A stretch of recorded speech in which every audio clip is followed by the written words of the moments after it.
안녕하십니까 믿음의 형제자매 여러분.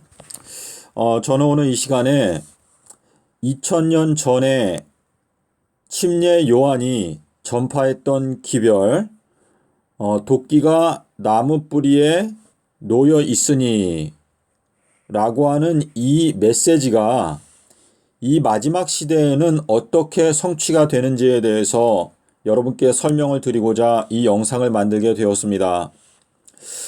결론부터 말씀드리면 이 도끼로 열매 맺지 아니하는 나뭇가지들을 찍어내는 해는 2022년도가 될 것입니다. 자, 지금 열매를 맺지 아니하는 나무마다 찍어낸다 라고 하는 이 말씀은 이제 하나님께서 심판하신다 라고 하는 의미가 되는데, 2022년도에 하나님께서는 열매 맺지 아니하는 나무들을 찍어내신다 라는 것을 제가 여러분께 설명을 드리고자 합니다. 자, 저희가 아는 대로 침례 요한은 하나님께서 보내신 엘리야로서 자기의 사명을 하였습니다. 자, 이 엘리야에 대한 약속은 말라기서 4장 5절에 보시면 여호와의 큰 날이 오기 전에 내가 엘리야 하나님의 사자를 보내겠다라고 말씀을 하셨는데요. 이 침례 요한이 이 전도를 시작한 것은 AD 26년이었습니다. 요 AD 26년에 대한 확인은 여러분께서 누가복음 3장 1절에 있는 내용을 깊이 연구하시면 침례 요한에게 하나님의 말씀이 임했다라고 2절에 설명하고 있는데, 그때의 그 당시의 역사적 배경이 나타나 있습니다. 빌라도가 있었고, 또 디베료 가이사가 통치한 지 15년이었고, 또 그 당시에 누가 대제사장이었는지에 대해서 설명하고 있는데, 이 누가복음 3장 1절의 내용을 연구하시게 되면 침례 요한이 요단강에서 이 회개의 침례를 전파했던 해가 바로 AD 26년이라는 것을 여러분께서 확실하게 확인하실 수가 있습니다. 자, 그런데 이 침례 요한이 마태복음 3장 8절부터 여러분께서 보시면 회개에 합당한 열매를 맺어라 라고 경고하면서 이미라고 하는 것은 이미 무엇인가 이루어졌다 라고 하는 뜻인데, 이미 도끼가 나무 뿌리에 놓여 있고 열매 맺지 아니하는 나무는 찍어서 불에 던져 넣겠다라고 침례 요한이 경고를 하였습니다. 자, 여기에 나오는 이 도끼라고 하는 이 단어는 저희가 열왕기하 6장 5절에 보시면은요, 여기에 엘리사의 생도들이 요단강가에서 나무를 베다가 도끼가 물에 빠지는 사고가 발생합니다. 근데 거기에 나오는 이 도끼라고 하는 이 단어를 원어 성경을 보시면 철이라고 하는 단어입니다. 철. 이 철이라고 하는 것은 영어로 아이언이죠. 자, 철인데 저희들이 시편 2편 9절에 가시면 철장 권세가 나옵니다. 자, 여기에 나오는 이 철이라고 하는 단어가 열왕기하 6장에서는 도끼라고 번역이 되었습니다. 그래서 사실상 지금 이 도끼가 나무 뿌리에 놓여 있다라고 하는 이 표현에서 이 도끼는 지금 침례 요한이 전하는 기별이라는 것을 설명하고 있는 것인데, 침례 요한이 전했던 기별은 예수 그리스도가 바로 하나님의 아들이다. 예수님이 너희들에게 불과 성령으로 침례를 주시는 분이다. 다시 말해서 예수님께 모든 사람의 관심을 집중시키면서 예수님이 하나님의 아들이기 때문에 예수님의 말씀을 듣지 아니하면 너희들은 멸망의 길로 갈 수밖에 없다라고 하는 경고를 전파하였습니다. 자, 우리 마태복음 21장에 가시면은요, 예수님께서 나귀를 타고 입성하실 때 사람들이 나무 가지들을 찍어서 그 나뭇가지를 예수님께서 타고 가시는 나귀 앞에 깔았습니다. 자, 이 내용은요, 예수님께서 십자가에 달려 돌아가시던 그 주간에, 자, 우리 아비벌 10일 날, 나귀를 타고 입성하신 것은 아비벌 10일 날, 토요일 날, 예수님께서 나귀를 타고 예루살렘에 입성하셨는데, 이 나뭇가지들을 찍어서 예수님의 앞에 깔았다라고 하는 것은 하나님께서 열매 맺지 아니하는 그 나뭇가지들을 찍어서 결국은 예수님께서 그러한 악한 자들을 짓밟고 지나가신다라고 하는 의미가 되는 것입니다. 자, 소금이 만약에 그 맛을 잃게 되면 밖에 버려져서 사람들에게 밟히게 된다라고 말씀하셨는데, 지금 이 열매 맺지 아니하는 나뭇가지들을 사람들이 찍어내서 예수님께서 타고 가시는 그 나귀 앞에 깔았다라고 하는 이 표현 속에서 결국은 이 아비벌 10일 날 나뭇가지들을 찍어내었다라고 하는 의미가 되는 것인데, 이 아비벌 10일 날 나귀를 타고 입성하신 이 사건이 가리키는 것은 바로 2022년도를 가리키고 있습니다. 자, 그런데 여러분께서 헬라어 원어 성경을 보시면은요, 이 찍어낸다, 베어낸다, 잘라낸다 라고 하는 이 단어의 뜻이 통곡하다라고 하는 단어와 같은 단어입니다. 자, 예수께서 우시니, 자, 예수님께서 나귀를 타고 가다가 우셨는데요.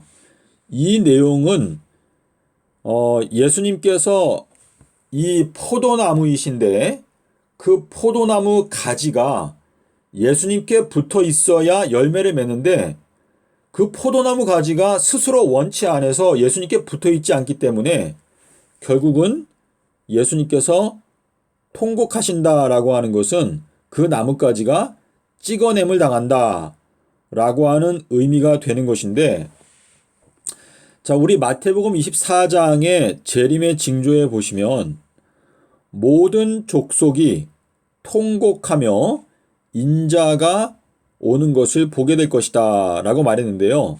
여기에 이 통곡한다라고 하는 이 단어가 역시 나뭇가지를 베어낸다, 찍어낸다, 잘라낸다 라고 하는 단어와 같은 단어입니다. 다시 말해서 이 모든 족속들이 왜 통곡하는가? 그것은 본인들이 포도나무이신 예수님께로부터 찍혀냄을 당한다는 것을 깨닫게 될 때, 알게 될 때 결국은 통곡하게 되는 것입니다.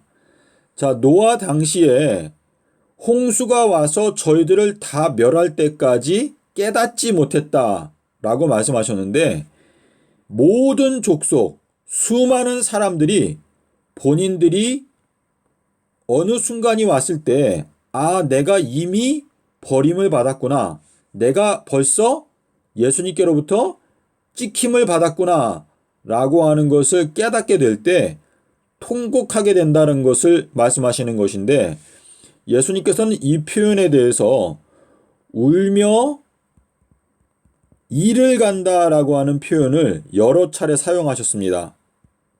울며 이를 간다. 자, 그래서 지금 예수님께서 말씀하신 나뭇가지를 찍어낸다라고 하는 이 표현은 이 찍힘을 당하는 자들에게는 통곡할 만한 일이 되는 것입니다. 자, 그래서 지금 저희가 이 예언을 살펴보게 되면은요, 예수님께서 악한 자들을 도끼로 찍어내시는 해는 2022년도가 될 것입니다. 자, 그런데 우리가 이 찍혀내는 이 슬픈 운명에서 어떻게 하면 살아남을 수 있을까? 그것은 삼낮 삼밤 땅속에서라고 하는 이 말씀을 여러분께서 붙들고 이 말씀을 깨닫기 위해서 부지런히 성경을 연구하게 되면 여러분께서 회개에 합당한 열매를 맺을 수 있게 되고, 그리고 예수님께서 도끼로 찍어내실 때 여러분께서는 찍혀냄을 당하지 않을 수 있는 그러한 은혜를 받을 수 있게 될 것입니다. 자, 우리 요한복음에 보시면은요, 성령이 오시면 어떻게 한다고 했죠? 성령이 오시면 죄에 대해서 세상을 책망하신다라고 말했는데, 죄에 대하여라 함은 저희가 나를 믿지 아니하며.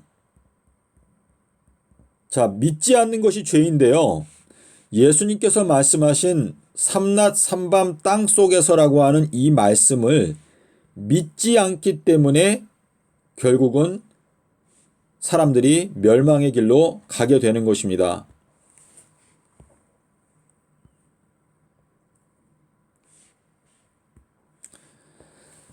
자, 여기에 예수님께서 아주 중요한 말씀을 하셨는데요.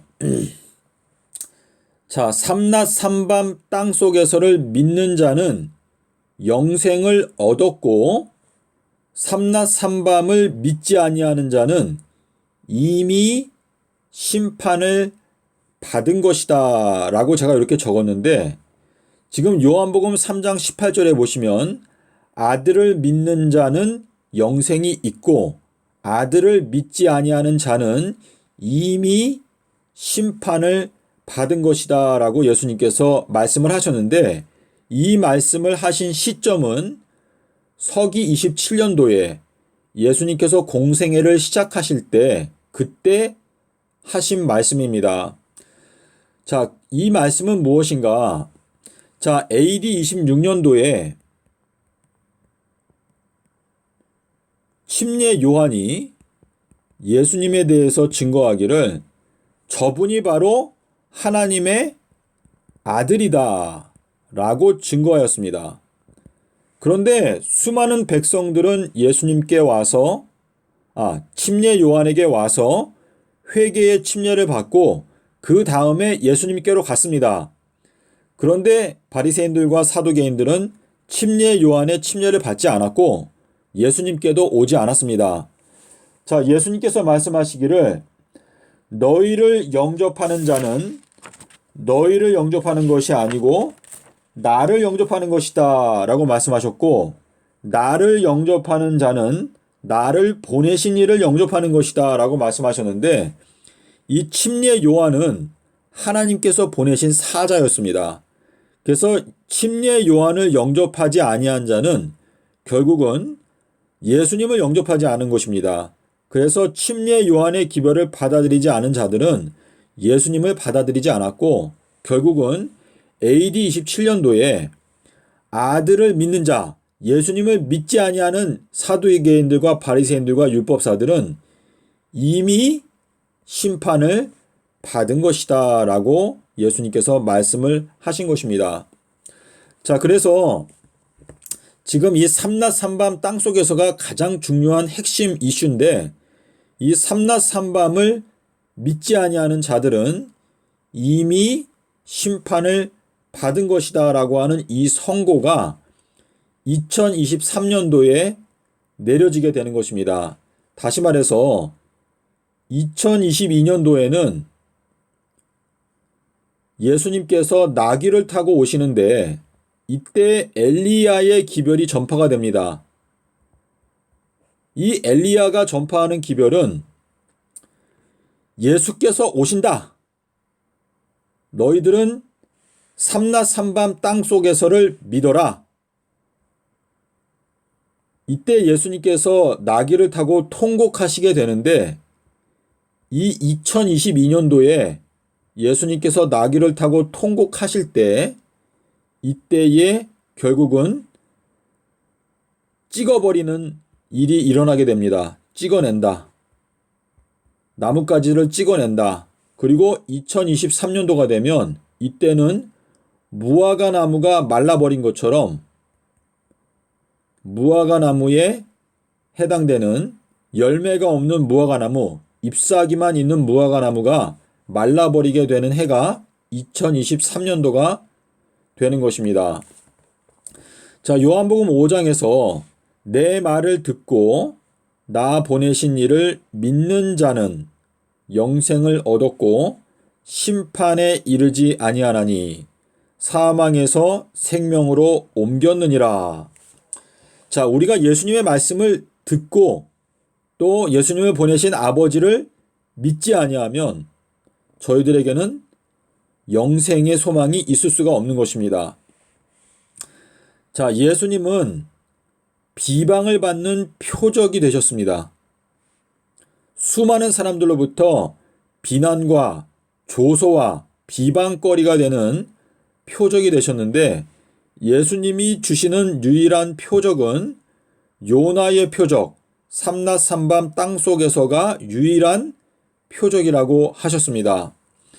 자, 2023년도가 되면은 무화과 나무가 저주를 받고 그때에 방주의 문이 닫히게 된다라는 것을 여러분께서 기도하시는 마음으로 생각해 보시기를 바랍니다.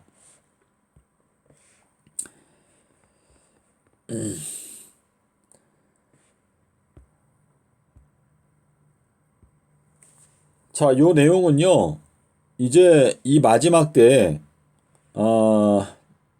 일어나는 사건을 설명드리는 것인데, 2020년도에는 예수님께서 광야 가까운 곳, 하나님의 말씀과 가까이 지내는 사람들 속에 거하시고, 2021년도에는 베다니, 가난한 자의 집, 또 이 베단이라고 하는 요 단어를 무화과 나무의 집이다라고 히브리어 단어를 보면은 그렇게 이해하실 수 있는데 요 내용은 아가서 2장 13절을 보셔야 합니다. 자, 그리고 2022년도는 엘리야가 큰 소리로 외치는 해가 될 것인데 요때가 바로 나뭇가지들을 찍어낸다.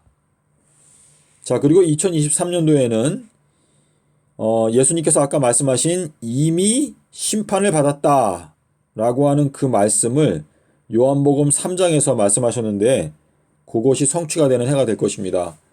그리고 2026년도에는 성도들이 십자가를 지게 되고 그리고 한때 두때 반때 동안 대환란을 통과하고 2030년도에는 부활의 축복을 받게 될 것입니다.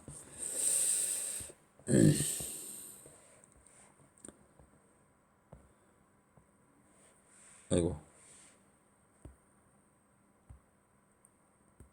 자, 요거는 예수님께서 순환 주간을 제가 이렇게 표로 만든 건데요. 자, 예수님께서 아비벌 8일까지는 광야 근처 에브라임에 와서 계셨고 9일날은 베다니에 오셨습니다. 그리고 10일날은 나귀를 타고 통곡하셨다. 근데 이 통곡이라고 하는 단어가 찍어낸다라고 하는 단어와 같다라고 하는 것을 제가 말씀을 드렸습니다. 그리고 11일에는 성전을 정결케 하시고 성전 안에서 장사하는 자들을 다 성전 바깥으로 내어 쫓았습니다. 그리고 무화과 나무를 저주하시면서 예수님께서 이날 뭐라고 말씀하셨냐면 이제부터는 너희가 찬송하리로다 주의 이름으로 오시는 이여 할 때까지는 너희가 나를 보지 못하게 될 것이다 라고 말씀을 하셨는데 이때 방주의 문이 닫힌 것입니다. 자, 그리고 예수님께서 이제 이 날마다 성전에서 가르치셨다. 성전 안에 있는 사람들을 가르치셨다라는 뜻인데 예. 그리고 14일날 십자가에서 죽으시고 땅속에서 목, 금, 토 땅속에서 지내시고 일요일에 부활을 하셨습니다.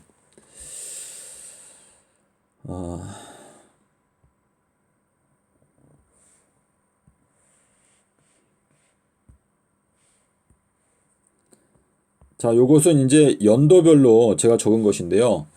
자, AD 25년까지는 침례 요한이 광야에서 지냈고 AD 26년에는 요한이 큰 소리로 외쳤습니다. 열매 맺지 아니하는 나무는 찍어버린다 라고 외쳤고 AD 27년도에는 예수님께서 말씀하시기를 아들을 믿지 아니하는 자는 이미 심판을 받았다. 하나님의 진노 아래 있다 라고 말씀을 하셨습니다. 자, 이 AD 27년도에 예수님께서 성전을 정결케 하셨죠.